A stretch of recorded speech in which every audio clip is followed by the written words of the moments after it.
Attrapez-vous une bonne tasse de thé fumant ou de chocolat chaud, un bon café, un petit plaid et c'est parti pour un nouvel update lecture.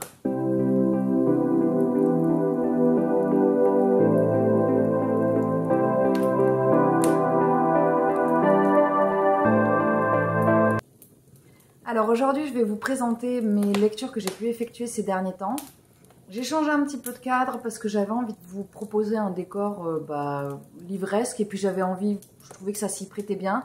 Je suis toujours quand même dans les mêmes conditions, il y a toujours le plaid, il y a toujours la tasse de thé fumante. Là j'ai attrapé un thé, c'est toujours le même que je bois sur les vidéos ces derniers temps, c'est le Rooibos Pecan Pie de chez Daman. Puisque je le trouve extrêmement bien pour la période, il est hyper réconfortant, il est hyper doudou. Moi, je suis arrivée au stade, je sais pas pour vous là, mais moi j'ai basculé, tout d'un coup les températures ont baissé et pour moi ça y est, c'est Noël. C'est-à-dire que là je me freine pour ne pas commencer tout de suite à décorer la maison. Normalement la deadline c'est mon anniversaire. C'est dans 3 jours, donc à partir de là c'est bon, on est dans Noël. Je vais commencer par le petit graphique que j'ai lu ces derniers temps. Il s'agit du premier tome des Carnets de l'apothicaire de Itsuki Nanao et de Neko Courage chez, je n'ai pas vérifié, chez Kiun, je sais pas comment on dit, Kiun. C'est un manga que j'avais déjà repéré depuis un petit bout de temps. Et il y a celui-là, les Carnets de l'apothicaire, et il y a une histoire de petite libraire ou de bibliothécaire, je sais plus, mais en tout cas il y en avait deux que j'avais repérés depuis un petit bout de temps. Et c'était surtout effectivement les titres qui m'attiraient et l'impression que j'avais de l'univers qui s'en dégageait. Donc j'ai craqué, j'ai acheté celui-ci. Ça faisait très longtemps que je n'avais pas acheté de manga, donc je suis contente d'en avoir acheté un. C'est pas le coup de cœur que j'ai pu ressentir sur la saga Arte, mais ça reste quand même une très bonne lecture. On va suivre ici une jeune fille qui s'appelle Mao Mao, qui est une jeune fille, qui travaille chez un apothicaire et jusqu'au jour où elle va être enlevée et elle va se retrouver à travailler pour la maison impériale et notamment, elle va faire des tâches très ingrates et un beau jour, il va y avoir des problèmes avec les descendants de l'empereur, les nouveau-nés de l'empereur qui vont être très malades. Et donc, Mao Mao, comme elle a une formation d'apothicaire, elle va se pencher un petit peu plus sur ce qui va pu se passer ce qui est en train de se passer pour ces bébés. Et ses talents vont vite être découverts par un obscur personnage qui est très proche d'une des favorites et qui va en fait la prendre pour la mettre au service de la favorite et donc elle va devenir goûteuse officielle de cette favorite. Pour l'instant c'est un premier tome, donc c'est très introductif, on ne connaît pas encore le personnage de Mao Mao, on voit juste que c'est une jeune fille qui est un peu perdue dans ce monde plein de complots, qui a l'air un peu naïve, qui d'ailleurs se fait enlever, on comprend même pas comment ça se fait, tout d'un coup elle est là et puis d'un coup elle est enlevée, voilà. Et en plus ce qui est très étrange c'est que ça a l'air très naturel en fait. Donc ça m'a un peu questionné. Je vais attendre de voir un petit peu par la suite comment ça se passe. Est-ce qu'elle a été vendue? Enfin, je ne sais pas du tout. Donc avant de me faire mon avis là-dessus, je vais attendre de lire la suite. Mais j'ai beaucoup aimé l'univers que j'ai trouvé assez sombre en fait, beaucoup plus sombre que ce que je pensais et moins proche du côté apothicaire que ce que je pensais. Et encore une fois, on est sur un premier tome, c'est introductif. Et au début, elle n'est plus du tout dans les potions, puisqu'elle est vraiment, elle fait le ménage en fait. Donc elle est plus valorisée à la hauteur de son savoir. Et donc du coup, avant vraiment de me prononcer, je vais attendre un petit peu. Si vous avez lu la suite, n'hésitez pas à me dire. Je pense que c'est quand même une saga qui vaut le coup, mais j'aimerais bien avoir quelques retours pour savoir ce que vous avez pu en penser. Je vais essayer de prendre les lectures dans l'ordre dans lequel j'ai pu les faire. Ce qui n'est pas du tout le cas, parce que j'ai commencé par les Carnets de l'apothicaire, que je n'ai pas lu en premier, mais comme je l'ai lu au milieu d'une autre lecture, on va dire que ça passe. J'ai lu ensuite Shining de Stephen King, qui était ma lecture de King du mois d'octobre. Alors pour ceux qui ne le savent pas, je pense que je l'ai dit plusieurs fois, mais je le redis très vite fait, je me suis mis challenger cette année par rapport à à Stephen King. Je lis un livre de l'auteur par mois. D'ailleurs, mes Stephen King sont juste derrière là, on les voit pas. Et jusqu'à présent, j'ai fait des lectures assez complexes parce que j'ai pas choisi les plus connus et volontairement parce qu'il y en avait que j'avais dans ma pile à lire. Et donc du coup, je me suis retrouvée face à une plume assez particulière et un contenu assez particulier qui des fois qui me laissait assez perplexe, mais qui me donnait de toute façon envie d'aller découvrir encore plus de livres de l'auteur, puisque en fait à chaque fois elle était tellement différente que je ne pouvais pas me dire ah oui en fait il y a quelque chose qui s'en dégage, qui a l'air un peu malsain, qui me plaît pas, donc je vais aller je vais arrêter de lire cet auteur. Non, au contraire, à chaque fois je me disais mais je ne comprends pas, ça n'a absolument rien à voir avec la lecture d'avant. Cet homme serait-il schizophrène? Je ne comprends pas. Et donc du coup, j'ai fini par me tourner vers Shining, qui est donc un des chefs-d'œuvre du maître. Donc voilà, c'est tout naturellement qu'il fallait que je le lise, quoi. J'avais beaucoup d'appréhension quand j'ai commencé ce bouquin parce que Shining, j'avais vu des retours assez flippés de cette lecture, comme quoi c'était quelque chose de très angoissant, très horrifique.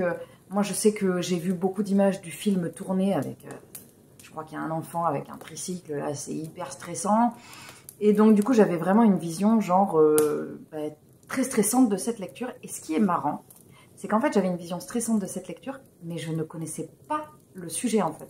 J'avais juste une vision comme quelque chose que vous avez dans votre vision périphérique. C'est-à-dire que vous voyez quelque chose, mais vous ne le voyez pas vraiment, en fait. Vous imaginez, par exemple, vous voyez une tache rouge, vous imaginez c'est du sang, vous tournez la tête, c'est une écharpe. Par exemple. Superbe exemple. Non, mais ce que je veux dire, c'est que j'appréhendais alors que je ne savais pas quel était le fond du livre. Et quand je l'ai acheté, évidemment, je n'ai pas lu la 4e de couverture, puisque je ne lis quasiment jamais les 4e de couverture, rappelez-vous. Et donc, du coup, comment ça s'est passé? Je crois même pas que je l'ai lu avant de le commencer. Je l'ai lu après. On va suivre ici une famille avec Jack, le papa, Wendy, la maman, et Danny, leur fils, qui a 5 ans et demi. Tous les trois vivent dans un équilibre assez particulier. Jack est quelqu'un de un peu complexe, c'est un auteur qui a des déboires avec l'alcool. Forcément, on pense à l'histoire de Lysée, qui était aussi le sujet de l'écrivain. Je pense que c'est quelque chose qui est assez récurrent chez Stephen King. Cette part de lui qui est écrivain et qui, je crois, a eu quand même des soucis avec l'alcool. Bref, il y a ce personnage de Jack qui rencontre beaucoup de difficultés, qui déborde par moments et qui déborde pas bien.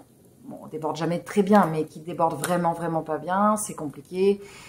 Ses accès de colère ou alors sa non-gestion de ses émotions dues à sa consommation d'alcool, ça a des conséquences sur sa famille. Donc voilà, c'est un peu complexe ses relations avec Wendy et aussi forcément avec son fils. Wendy, c'est une jeune femme, pardon. Tout à l'heure, je dis jeune femme pour jeune fille, là, je dis jeune fille pour jeune femme. Je ne vais pas y arriver. C'est une femme qui donc vit avec un mari qui rencontre des problématiques avec sa consommation d'alcool et qui, à côté de ça, est extrêmement attachée à son fils, mais de manière viscérale. Alors, vous allez me dire, c'est un peu le cas de toutes les mères, mais pas forcément, en fait. Là, il y a vraiment quelque chose au niveau du lien filial entre Wendy et son fils qui est très fort, et surtout un instinct de protection qui est presque animal, en fait, chez Wendy. Et donc, on a ce petit au milieu, parce qu'il est un petit peu au milieu de tout ça, Danny, qui, lui, est tout petit, en fait. Il a 5 ans et demi. Et alors, moi, j'ai trouvé qu'il était un peu trop adulte dans son propos par moment, mais il reste quand même un petit garçon de 5 ans et demi qui ne comprend pas très bien ce qui se passe, qui a des facultés paranormales assez fortes, parce qu'en fait, il ressent les émotions et il lit dans les pensées, sans lire dans les pensées, mais il lit un petit peu dans les pensées. Et donc, du coup, il voit bien qu'il y a des problèmes. Il ressent les problématiques de ses parents, alors qu'il n'est pas capable de les analyser, parce qu'il n'a que 5 ans et demi. Donc, on a cette famille qui n'est pas dysfonctionnelle, mais qui est complexe, parce qu'ils ont des failles énormes. Et ils ont vraiment la volonté de construire ensemble, ils ont la volonté de s'en sortir, d'arriver à en voir le bout de tout ça. Et là, qu'est-ce qu'ils font? L'idée pourrie, ils décident d'aller s'isoler dans un hôtel tout miteux, enfin pas tout miteux, mais tout pourri, avec une vieille réputation hantée ou je ne sais quoi. Bon, spoiler alerte, c'était pas une bonne idée, on s'en doutait. Donc, Jack, qui se retrouve sans travail, va se retrouver à être gardien de cet hôtel qui s'appelle l'Overlook Palace, c'est ça, qui est au milieu des montagnes. Et oui, cerise sur le gâteau, l'hôtel va se retrouver coupé du monde par la neige. Et oui, parce que sinon ce serait pas drôle. Donc du coup, ils se retrouvent tous les trois dans cet hôtel dans lequel il va se passer évidemment des choses super cheloues, vous vous en doutez. Et voilà. Donc, alors, j'en ai dit beaucoup sur le pitch, mais parce que après, ce qui va être vraiment intéressant, c'est ce qui va se passer dans l'hôtel et c'est ce qui va se passer chez les personnages. Et c'est toujours la même chose chez Stephen King. Finalement, ce qui est intéressant, ça n'est pas... Stephen King, c'est un maître de l'horreur, mais j'en ai déjà parlé en vlog, mais pas de la manière traditionnelle, c'est-à-dire, il va pas nous décrire le tronçonnage d'un membre en expliquant les petits bouts de chair qui se disloquent morceau par morceau. C'est pas de l'horreur cinématographique hollywoodien dans ce sens-là. C'est de l'horreur dans le sens, il va venir gratter ce qui va pas chez l'être humain. Il va venir, vous savez, c'est la petite peau là qu'on tire là sur le bord de l'ongle, là, vous voyez, c'est celle qui fait mal là. Il y a un petit côté un peu vicieux, genre là ça fait mal, alors on va venir gratter, on va venir essayer de comprendre pourquoi est-ce que ça fait mal et puis on va appuyer dessus, hein, on va mettre un petit peu de sel. Et en fait, il est très très fort parce que c'est toujours bien dosé, on se retrouve pas avec... ça met mal à l'aise. Alors, il y a certaines de ces lectures qui mettent mal à l'aise, là ça ne le faisait pas forcément, mais voilà, il y a quand même un côté genre, il y a un truc pas top. Je n'ai pas eu peur de cette lecture et je trouve important de le dire parce que c'est quelque chose qui a été souvent problématique chez Stephen King, c'est qu'il est catalogué dans de l'horreur et beaucoup d'entre vous n'osent pas aller vers lui parce que vous pensez qu'on est sur de l'horreur gore. Alors que c'est pas le cas, c'est un maître, c'est quelqu'un de très fin et on est sur de la subtilité d'écriture. Ce livre, il date de 77, il a 45 ans, donc autant vous dire que il aurait dû quand même prendre un petit coup de vieux et en fait, il a hyper bien vieilli. Mais genre, il a hyper bien vieilli, mais à un point, même si des fois, ce qui fait un petit peu le décalage, c'est tout ce qui est au niveau de la partie électronique. Enfin, électronique, pas électronique, mais technologie moderne. C'est sûr, ça va pas être des technologies anciennes, c'est stupide ce que je dis. Technologique. Les avancées technologiques, par exemple, les téléphones portables, tout ça. Et en fait, ce serait possible. La façon dont c'est décrit, la façon dont c'est présenté, tout ça, ce serait possible.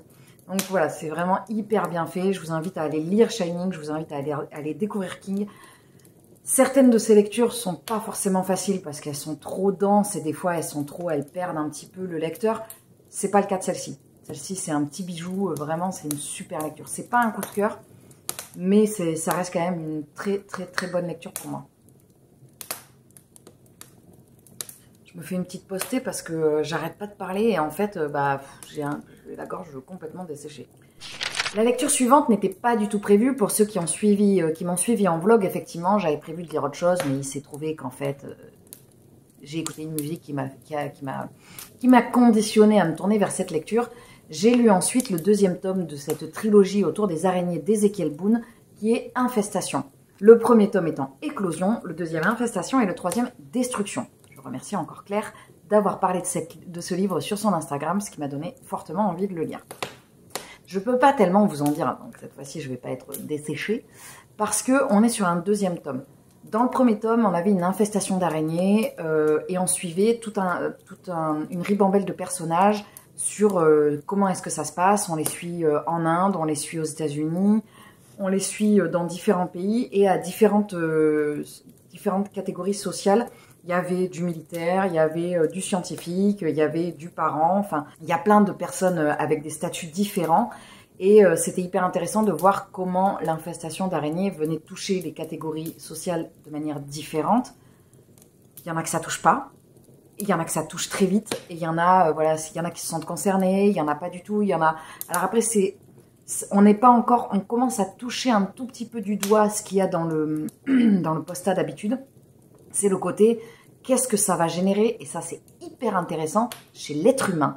C'est pas tant l'hostile qu'il y a en face, que ce soit l'extraterrestre, l'araignée, la Terre qui se rebelle.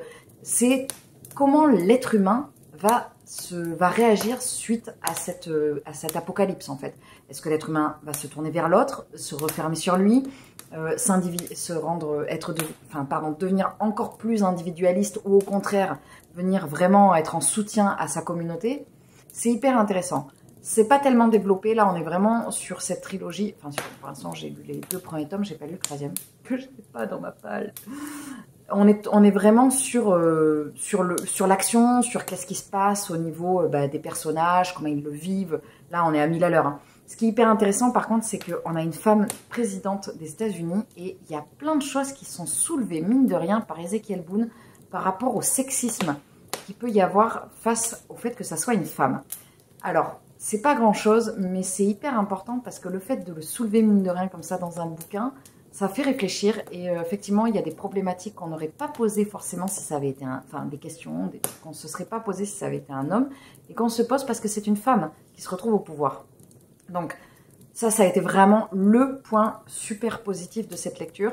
Après, de toute façon, ça reste pour moi une lecture coup de cœur parce que je le lis comme un film, en fait. Ça veut rien dire, mais vous voyez ce que je veux dire. C'est vraiment, je le lis, on est dans l'action, je suis hyper bien dedans et c'est... Je suis bien, ça s'explique pas, il n'y a pas de... L'atmosphère dégagée par l'auteur fonctionne très bien et il n'y en a pas trop et il n'y en a pas plus, quoi. On n'est pas sur... de l'overdose de paroles, mais en même temps, on n'est pas non plus sur... on n'est pas sur de la grosse réflexion, puisqu'on est quand même globalement vachement sur de l'action. Mais, voilà, ça plaît ou ça plaît pas. Je vous dis à peu près de quoi de quoi il retourne, et après, à vous de voir si ça peut vous correspondre. Moi, je sais que je lirai le 3e tome avec grand plaisir, parce que j'ai trop aimé le 2e tome. J'ai lu ensuite... Un chant de Noël de José Luis Monera que j'ai acheté quand je suis allée à la foire du livre à Brive.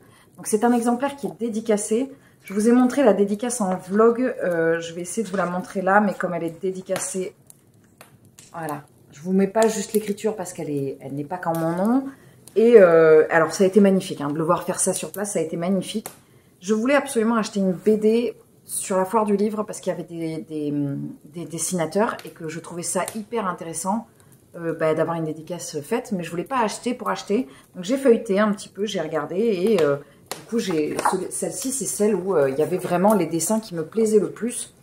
Donc José Luis Monera, pour ceux qui ne connaissent pas, c'est le dessinateur actuel des Tuniques Bleues et de Spirou et Fantasio. Je ne savais pas du tout.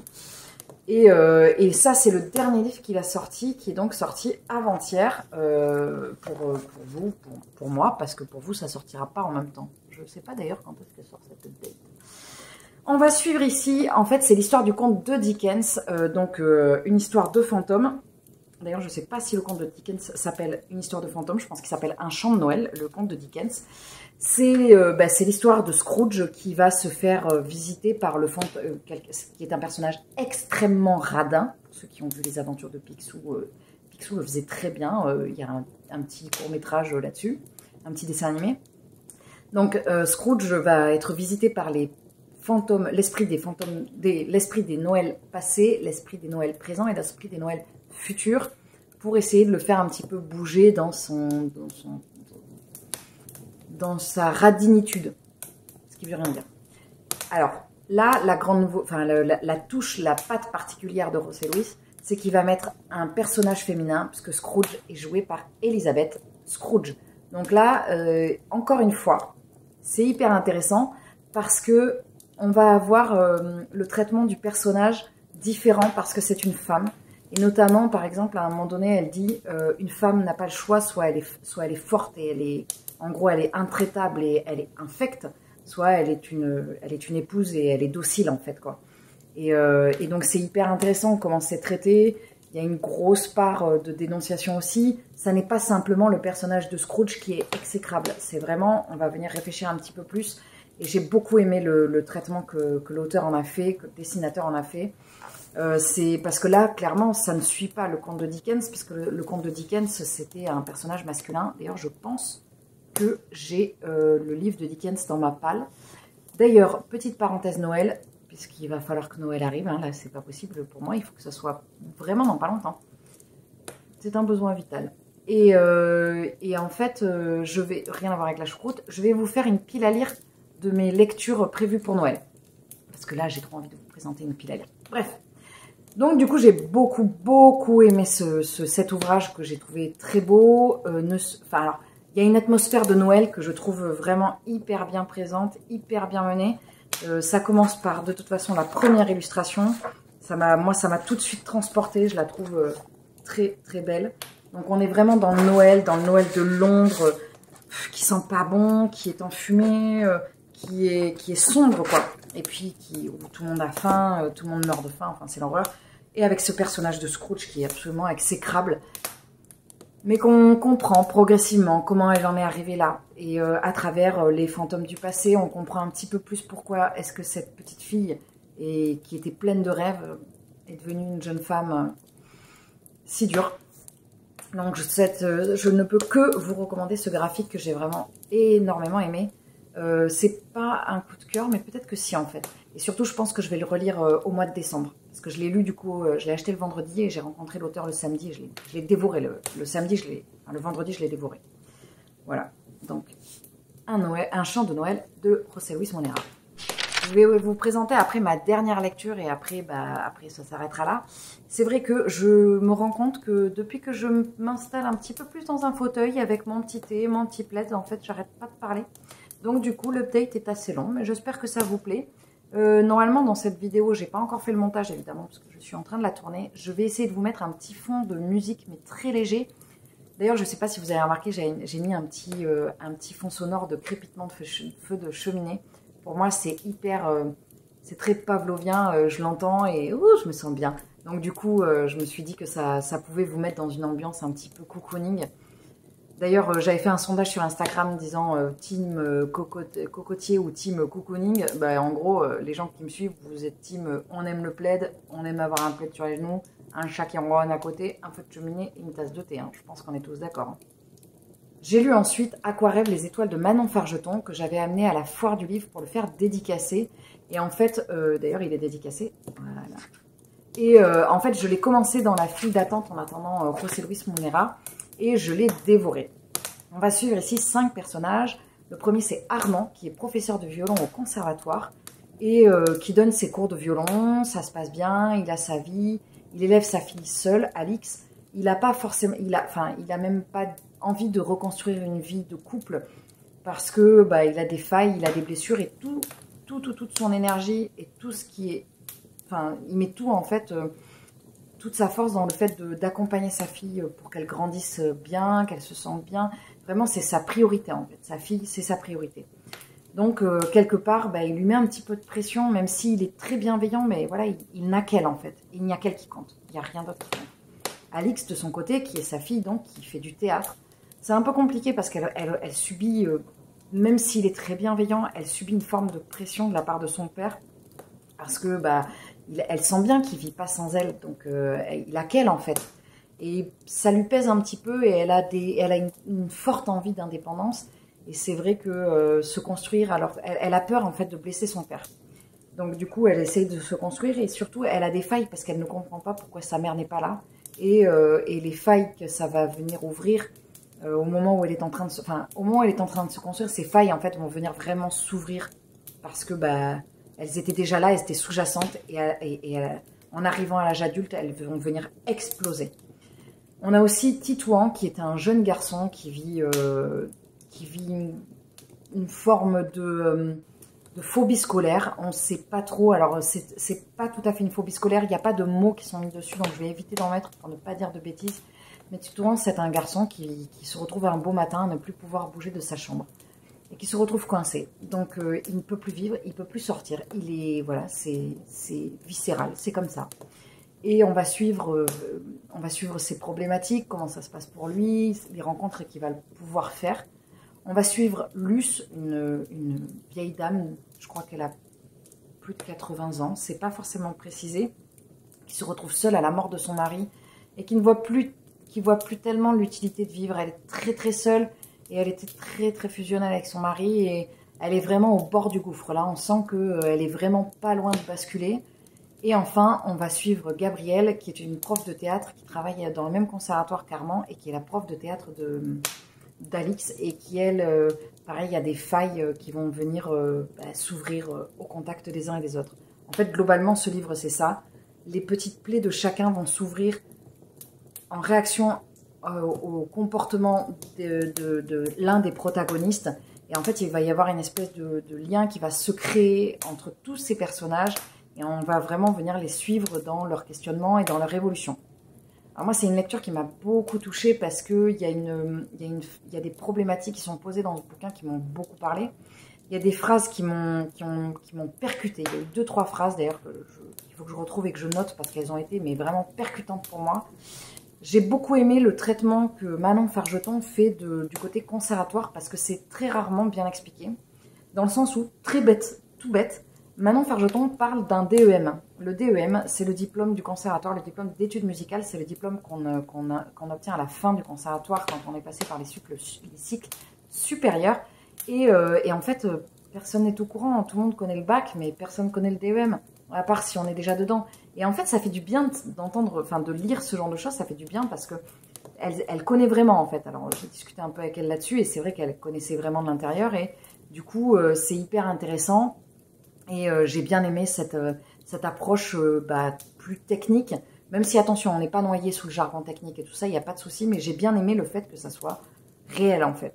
Moi, ça m'a ancré dans le récit, clairement, parce que c'est venu me parler. Hein. Moi, c'est toute mon adolescence et toute ma vie de jeune adulte qui a tourné autour de la vie des conservatoires. Donc forcément, ça me parle. C'est le 3e livre que je lis de l'autrice. C'est pas forcément celui que j'ai préféré. Pour l'instant, celui que j'ai préféré, c'est 10 jours avant la fin du monde, parce que c'est le premier avec lequel j'ai découvert sa plume. Et voilà, c'est celui que j'ai préféré. J'ai 2 livres dans ma pile à lire que j'ai acheté à la foire du livre, que je lirai avec grand plaisir. Il y a quelque chose qui me perturbe énormément dans l'écriture de Manon Fargeton. J'ai pas encore tout à fait mis le doigt dessus. Je pense que c'est une espèce d'écriture assez incisive, assez... je fais ça parce qu'il y a un côté phrase courte, mais c'est pas tout à fait ça non plus. Elle fait pas des phrases courtes, mais il y a quelque chose d'efficace. En fait, je crois que chez Manon Fargeton, il n'y a pas de fioriture, il n'y a pas de prêchi-prêcha, il n'y a pas de... C'est comme s'il n'y avait pas d'appoggiature. Alors l'appoggiature, ce sont des petites notes qui viennent se rajouter pour sublimer la note. Et bien là, il n'y en a pas. Et donc ce côté un petit peu plus direct fait que moi, ça va venir tout de suite me toucher d'une façon assez particulière. Je ne sais pas pourquoi, ça vient faire écho chez moi à quelque chose de très ancré. Donc c'est très psychanalytique ce que je dis. Je vais m'arrêter là. Mais en tout cas, je trouve ça hyper intéressant. Et c'est là que je me rends compte qu'il y a des auteurs, je le sais, mais on a des auteurs qui nous parlent et d'autres qui ne nous parlent pas. C'est pas une question de contenu, c'est vraiment une question d'écriture. Et cette écriture-là, c'est la seule autrice qui me fait ça, qui me fait... qui me met quelque part, qui peut me mettre le bide en vrac en fait. Parce que je suis inquiète pour ces personnages, comme si c'était un petit peu une part de moi-même. Voilà, donc... c'est pas un coup de cœur pour moi, mais l'écriture de Manon Fargeton est un coup de cœur pour moi. Ça, c'est clair. Voilà, je vais m'arrêter là pour ce vlog lecture, pas du tout, cet update lecture qui était assez long. C'est vrai que maintenant, je prends beaucoup plus le temps de développer mes lectures. Je suis moins sur un débit speed, parce que je suis posée et je suis bien. Et j'ai vraiment envie de vous proposer une formule vraiment beaucoup plus chill. J'espère qu'elle vous plaît. J'espère que certaines de ces lectures vous parleront et surtout que... vous verrez lesquelles sont faites pour vous et lesquelles ne sont pas faites pour vous, parce que évidemment dans tout ce que je vous présente, vous verrez tout de suite qu'il y en a certaines, elles ne sont pas pour vous, faut pas hésiter. Et surtout, faut pas hésiter, ça veut rien dire ce que j'aime dire. Et surtout, faut pas hésiter à me dire en commentaire s'il y a des lectures qui vous ont happé, dans le sens où vous sentez qu'elles vous appellent, il y a quelque chose chez elles qui vous a dit « Ah ouais, quand elle en parle, je pense que ça pourrait me correspondre ». N'hésitez pas à me le dire parce que c'est toujours hyper intéressant, j'adore avoir vos retours. Et surtout quand je vois certaines ou certains d'entre vous qui me disent après oh, mais en fait j'ai adoré cette lecture, je suis hyper contente d'avoir pu mettre en lumière pendant 10 minutes de mon temps, bon, un petit peu plus parce qu'il y a du montage derrière, mais d'avoir pu vous donner envie de les lire, de les découvrir et de vous avoir permis de les découvrir. Voilà, je vais m'arrêter là, je vous souhaite une très belle journée, une très belle semaine, un très bon mois, une très bonne année. Je vous dis à très vite dans un prochain update. Salut!